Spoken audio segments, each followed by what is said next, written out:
सुप्रभात बच्चों, आपको एक एक्सरसाइज सॉल्व करने के लिए दी गई थी बेटे। आई होप आपने ज़रूर की होगी। अब आप अपने आंसर मिलाएं साथ में। कोष्ठक में प्रदत्त निर्देश के अनुसार समुचित व्यक्ति पद द्वारा रिक्त स्थान पूर्ण कीजिए। फर्स्ट है डैश नमः कृष्ण चतुर्थी व्यक्ति। तो तरीका आपको पता है। सबसे पहले कृष्ण चतुर्थी व्यक्ति सॉल्व कीजिए। कृष्णाय, कृष्णाभ्याम, कृष्णेभ्य। अकारांत पुल्लिंग शब्द है बेटे ये, इसलिए यहाँ पर क्या आएगा? कृष्णाय नमः, एक वचन में आएगा। ठीक है, कृष्णाय नमः। ओके, सेकंड है यमुना डैश हिमाचल प्रदेशे अपि वहति। यमुना डैश हिमाचल प्रदेशे अपि वहति। नदी प्रथमा, नदी प्रथम व्यक्ति में सॉल्व करना है बेटे। सबसे पहले क्या होगा? नदी, नद्यौ, नद्यः।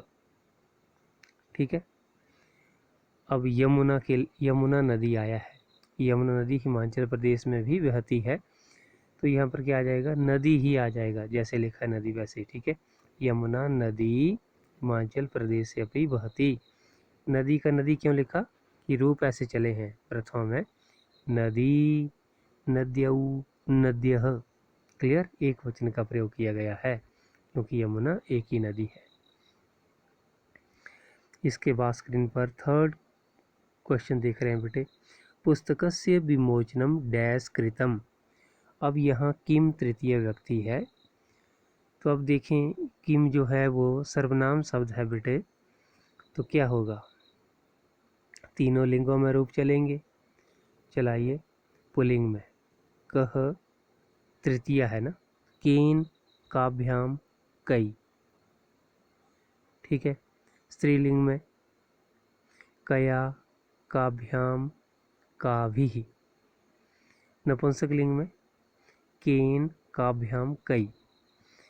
अब यहाँ देखिए, पुस्तक का विमोचन किसने किया। अब बेटे हमें यहाँ से ये पता नहीं चल रहा कि ये पुल्लिंग है, स्त्रीलिंग है, ये नपुंसक लिंग है। ठीक है, तो नपुंसक लिंग में तो हम इसको सॉल्व नहीं करेंगे, लेकिन पुल्लिंग और स्त्रीलिंग दोनों में इसको सॉल्व करेंगे। तो हमारे पास आंसर आ जाएगा केन। पुल्लिंग में अगर इसको सॉल्व करेंगे तो केन होगा, अगर स्त्रीलिंग में सॉल्व करेंगे तो यहाँ पर कया आएगा। एक वचन का प्रयोग कीजिएगा कि पुस्तक का विमोचन किसके द्वारा किया गया, केन या कया। राइट, दोनों आंसर सही रहेंगे आपके। ठीक है, तो ये था थर्ड। अब आप फोर्थ और फिफ्थ देखें। एकदा डैश व्याघ्रः दृष्टः। अस्मत् तृतीया, अस्मत् तृतीया को सॉल्व करें बेटे। मया अवाभ्याम अस्माभि। तो यहाँ पर सीधे आ जाएगा मया। एक बार मेरे द्वारा बाघ देखा गया। मया होगा बेटे इसमें। एकदा मया व्याघ्रः दृष्टः। अगर बहुवचन लिखते हैं कि हमारे द्वारा, तब भी सही हो जाएगा।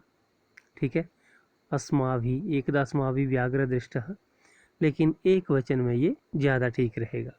ये एक बार मेरे द्वारा बाघ देखा गया। ठीक है, अब लास्ट है डैश पिता दिल्ली नगरे किम करोति। तत्ष्ठी व्यक्ति है, ये फिर से यहाँ पर बेटे सर्वनाम का प्रयोग किया गया है, तो फिर से तीनों में बनाना पड़ेगा।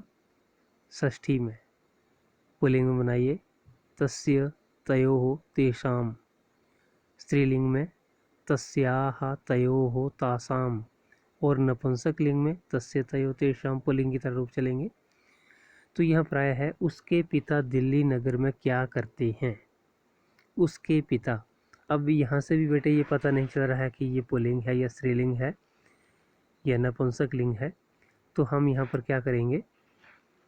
पुल्लिंग स्त्रीलिंग दोनों रूप यूज़ करेंगे। ठीक है, नपुंसक लिंग और पुल्लिंग के तो रूप एक ही जैसे चलते हैं। तो यहाँ पर चलिए इसको भरिए, एक वचन में ही सॉल्व कीजिएगा इसको। तस्य पिता, तस्य लिख दीजिए या तस्याह, दोनों सही हो जाएंगे बेटे उत्तर आपके। ठीक है, तस्यः या तस्याह। तो इस तरीके से आपने इस क्वेश्चन को सॉल्व करना है। अब इस क्वेश्चन को सॉल्व करने के लिए बेटे शर्त ये है कि आपको शब्द रूपों का आना बहुत ज़रूरी है। अगर आपको शब्द रूप आते हैं तो आप इसको आसानी से सॉल्व कर सकते हैं। ठीक है, तो इसके लिए जो जो मुख्य शब्द रूप हैं उनको एक बार फिर से पढ़ लीजिए। आपने ऑलरेडी पढ़े हुए हैं बहुत सारे शब्द, लेकिन फिर भी एक बार रीडिंग ज़रूर कीजिएगा। Okay, thank you.